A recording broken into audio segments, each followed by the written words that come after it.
चलिए, good morning class. तो बेटा जैसे कि हमारा चैप्टर खत्म होता है प्रीवियस क्लास में, चैप्टर नंबर 2, जहां पर हमने नेशनल इनकम के कुछ बेसिक कॉन्सेप्ट्स और उसके कन्वर्जन से रिलेटेड बहुत सारी चीजें हमने वहां पर डिस्कस करी थी। ठीक है, कि किस तरीके से डोमेस्टिक इनकम को नेशनल इनकम में कन्वर्ट किया जाता है। एंड आई होप सो कि आपने वो सारे कॉन्सेप्ट प्रॉपर तरीके से रिविजन किए हों।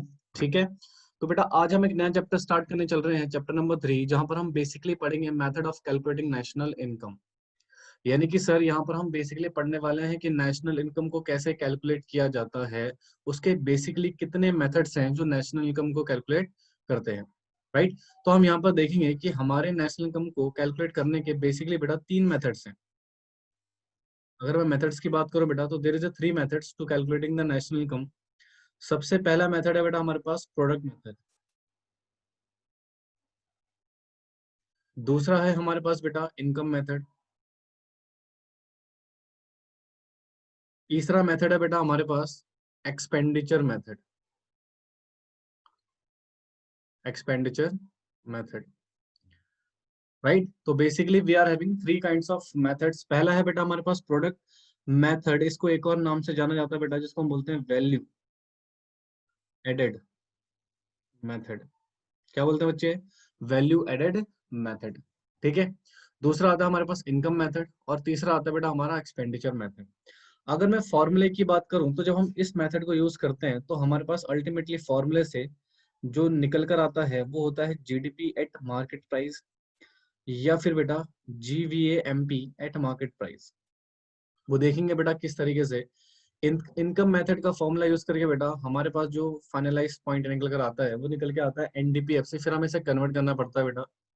और income method sorry expenditure method से बेटा will found the GDP at market price. ठीक है जी, तो this is the basic concepts. तो एक एक करके बेटा इस मेथड को हमें डिटेल में डिस्कस करना है विद प्रैक्टिस। तो सबसे पहला मेथड आता है प्रोडक्ट मेथड, और आज की जो हमारी क्लास चलेगी बेटा वो मेनली इस पर डिपेंड रहेगी।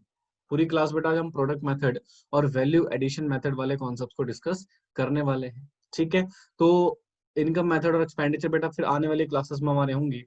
तो प्लीज ये कुछ बेसिक बातें आपको याद रखनी है कि किस मेथड से क्या निकल कर आता है फॉर्मूला यूज करने के बाद। ठीक है, आप जरा ध्यान से सुनिएगा। सबसे पहले हेडिंग डालिए फटाफट से, इसको नोट कर लीजिएगा बेटा, और न्यू हेडिंग डालिए फटाफट से,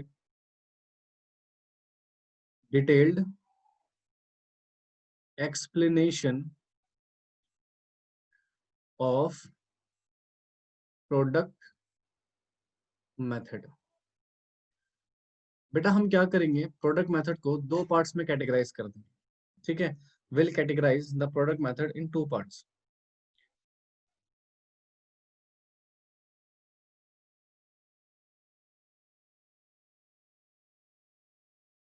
ठीक है जी, तो हम इसको 2 पार्ट्स में कैटेगराइज कर देंगे बेटा। तो पहला पार्ट होगा हमारा, इसको बोलेंगे केस नंबर 1, और जो सेकंड पार्ट होगा इसको हम नाम देंगे केस नंबर 2। केस नंबर 1 को बेटा हम बोल सकते हैं प्रोडक्ट मेथड। क्या बोल सकते हैं बच्चे? Product method. ठीक है, और केस नंबर 2 को बेटा हम कहेंगे that is value added method. ठीक है जी, वैल्यू एडेड मेथड। अब जरा 2 मिनट ध्यान से कंसंट्रेशन से सुनिएगा। सर इन दोनों मेथड्स में क्या डिफरेंस है? हालांकि बेटा डिफरेंस तो कुछ भी नहीं है, बट एक छोटा सा सिचुएशन है जो आपको समझनी है। अगर मैं प्रोडक्ट मेथड का यूज करता हूं तो मेरे पास जीडीपी एट एमपी को कैलकुलेट करने का एक फॉर्मूला होता है बेटा, जिसको हम बोलते हैं जीवीएएमपी ऑफ प्राइमरी सेक्टर। बेटा मैं शॉर्ट में लिख रहा हूं, आप पूरा लिखिएगा। ठीक है, plus GVAMP of secondary sector plus GVAMP of tertiary sector. तो अल्टीमेटली हमारे पास 3 सेक्टर होते हैं बेटा इकोनॉमी में, प्राइमरी सेक्टर, सेकेंडरी सेक्टर और टर्सरी सेक्टर, राइट। और इन तीनों सेक्टर्स की बेटा जीवीएमपी निकाला जाएगा। क्या निकाला जाएगा बच्चे? जीवीएमपी, और उस जीवीएमपी को बेटा जोड़कर हमारे पास फाइनली क्या निकल कर आएगा बेटा? GDP at market price. ठीक है, जीडीपी एट मार्केट प्राइस बेटा जैसे ही हम कैलकुलेट कर लेंगे, देन क्वेश्चन ये आता है सर, ये जो हमारा कॉन्सेप्ट है जीवीएमपी का, ये कैसे निकलेगा? हमारे पास जो कॉन्सेप्ट है जीवीएमपी का, इसको हम कैसे कैलकुलेट करेंगे जीवीएमपी को? क्योंकि जीडीपीएमपी निकालने का फॉर्मूला क्या हो गया बेटा, प्राइमरी सेक्टर का जीवीएमपी, सेकेंडरी सेक्टर का जीवीएमपी और टर्सरी सेक्टर का जीवीएमपी, इन तीनों को जोड़ देंगे देन डेफिनेटली हमारे पास क्या आ जाएगा बेटा, हाँ जी, will found the concept of GDPMP यानी कि gross domestic product at market price. तो सर जीवीएमपी निकालने का फॉर्मूला क्या होता है, तो बेटा यहाँ पर हम बेसिकली पढ़ेंगे जीवीएमपी को किस तरीके से निकाला जाता है केस नंबर 2 में। ठीक है जी, तो यहाँ पर फॉर्मूला जीवीएमपी का क्या यूज होता है, ध्यान से सुनिएगा। कहते हैं sir value of output minus intermediate cost. तो यहाँ पर जो जनरली हमारे पास फॉर्मूला होता है बेटा value of output that is gross value added at market price निकालने का, तो ये होता है बेटा value of output minus intermediate cost. ना क्वेश्चन ये आता है सर यहाँ पर जो वैल्यू ऑफ आउटपुट है इसका मतलब क्या है, तो कहते हैं सर वैल्यू ऑफ आउटपुट का फॉर्मूला होता है बेटा sales plus change in stock. ये जो डेल्टा है बेटा इसको बोलते हैं चेंज इन स्टॉक। ठीक है, और चेंज इन स्टॉक का फॉर्मूला भी हमारे पास होता है बेटा, आपने पढ़ा भी होगा। तो इसका फॉर्मूला होता है closing stock minus opening stock. ठीक है जी, closing stock minus opening stock. अब यहाँ पर क्वेश्चन आता है सर ये इंटरमीडिएट कॉस्ट क्या है, इसको आप परचेज भी बोल सकते हो बेटा, इसको आप कंजम्पशन भी बोल सकते हो। जो हमारा इंटरमीडिएट कॉस्ट होता है, कहते हैं इंटरमीडिएट कॉस्ट का मतलब होता है बेटा that is expenditure related to raw material only. यानी कि हम सिर्फ वो खर्चा लेंगे बेटा जो हमारे रॉ मटेरियल अर्थात प्रोडक्शन से रिलेटेड होगा। ठीक है, यानी कि सर ऑब्वियस ही बात है, जब भी हम रॉ मटेरियल परचेज करेंगे तो उसके ऊपर जो बेटा हम परचेजेस कर रहे हैं, खर्चा कर रहे हैं, वो खर्चा हमारा क्या है, इंटरमीडिएट कॉस्ट। ठीक है जी, और इसी के साथ बेटा हमारे पास एक फाइनल फॉर्मूला भी निकल कर आता है इस सिचुएशन का, तो बिल्कुल ध्यान से सुनिएगा। तो फाइनल फॉर्मूला क्या होता है, GVMP is equal to sales plus change in stock minus intermediate consumption. तो अल्टीमेटली हमने किया क्या बेटा यहाँ पे, सर ये जो हमारा वैल्यू ऑफ आउटपुट था इसको बाइफर्केट कर दिया sales plus change in stock में। ठीक है, तो एक फाइनल फॉर्मूला जो बेसिकली आपका यूज होगा आगे चल के, उसको हम बेसिकली यहाँ पर क्या बोलेंगे, value that is GVMP is equal to sales plus delta stock minus intermediate cost. ठीक है, बेटा इसको नोट कर लीजिए फटाफट से, राइट। फिर इसके नेक्स्ट कॉन्सेप्ट्स को मैं आपको डिस्कस कराता हूँ डिटेल में, इसको प्लीज नोट कर लीजिएगा। चलिए, अब बेटा मैं आपको ना एक चार्ट पढ़ाऊंगा। देखो जब भी क्वेश्चंस आएगा, ठीक है, तो ये जो चार्ट हम करेंगे इस चार्ट को ही आपको फॉलो करना है। ठीक है, क्वेश्चन करने के यहाँ पर मैं दो चार्ट बनाऊंगा, तो आप इसको नाम दे दीजिए चार्ट नंबर 1 और इसको नाम दे दीजिएगा चार्ट नंबर 2।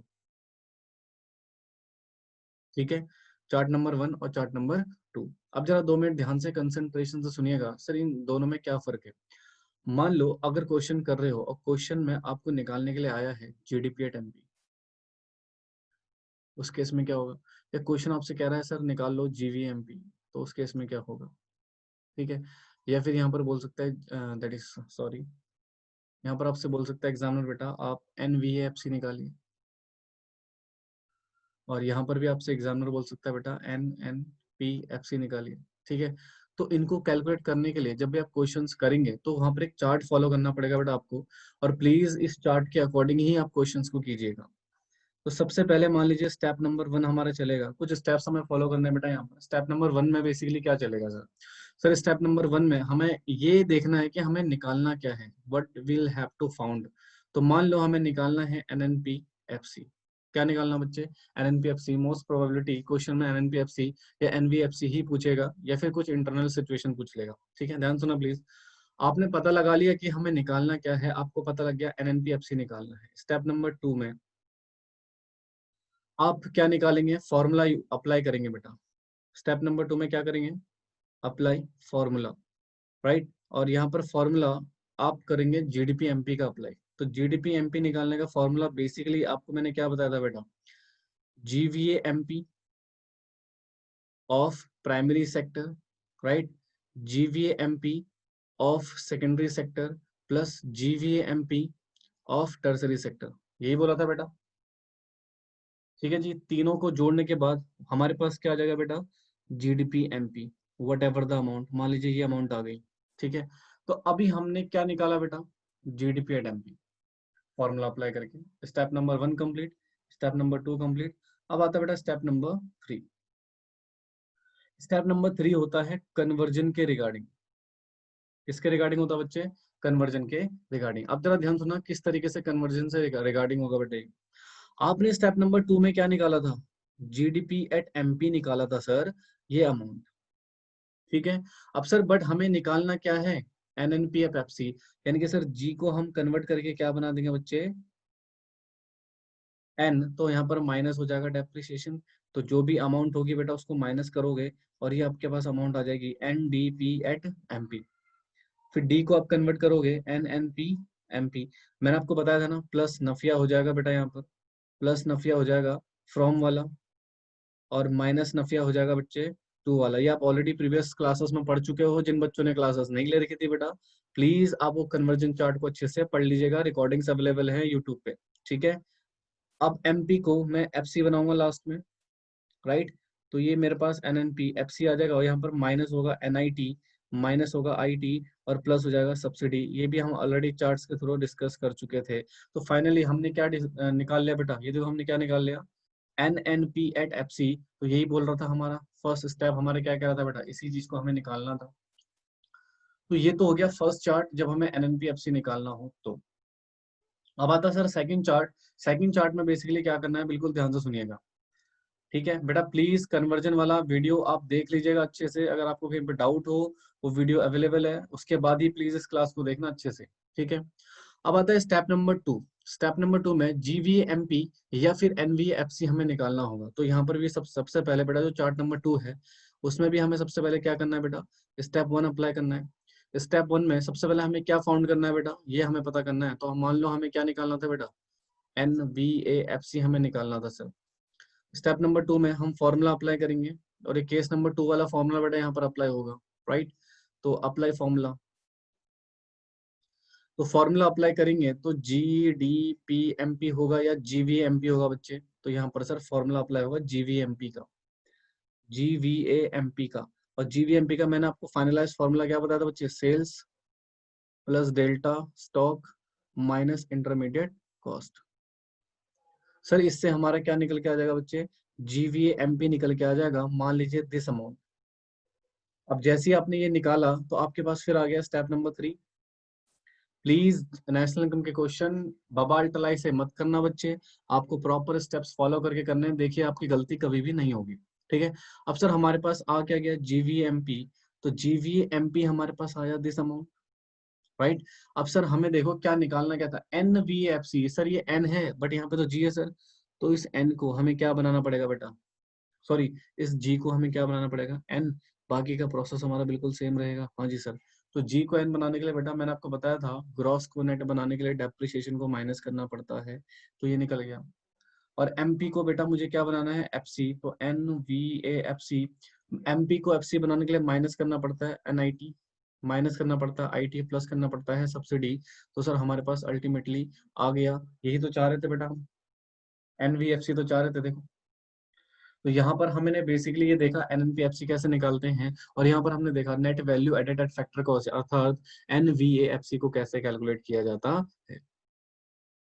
ठीक है जी, आई होप सो बेटा आज की क्लास आपको समझ में आई हो। देखो ये फॉर्मूला है बेटा, ये चार्ट प्रोसेस है, आपको अच्छे से इसको रिवाइज करना है, ताकि नेक्स्ट क्लास में जब मैं आपको प्रैक्टिकल क्वेश्चंस कराऊंगा तो ये सारे फॉर्मूले, ये सारे चार्ट आपको याद होने चाहिए। और ये तरीका सबसे मोस्ट इंपॉर्टेंट बेटा, ये चार्ट नंबर 1 और 2, ये तरीका है क्वेश्चंस को करने का। तो सबसे पहले जो हमें निकालना है वो, उसके बाद उसका फॉर्मूला अप्लाई होगा, जो निकालना होगा उसके अकॉर्डिंग बेटा फॉर्मूला अप्लाई करोगे यहाँ पे। ठीक है, और फिर तीसरा हमारा जो प्रोसेस रहता है वो बेसिकली कन्वर्जन का रहता है, कि सर हमें GVAMP को कन्वर्ट करना है NVAFC में, या फिर GDP-MP को कन्वर्ट करना है NNP-FC में। ठीक है, तो ये प्रोसेस आपको अच्छे से आना चाहिए बेटा।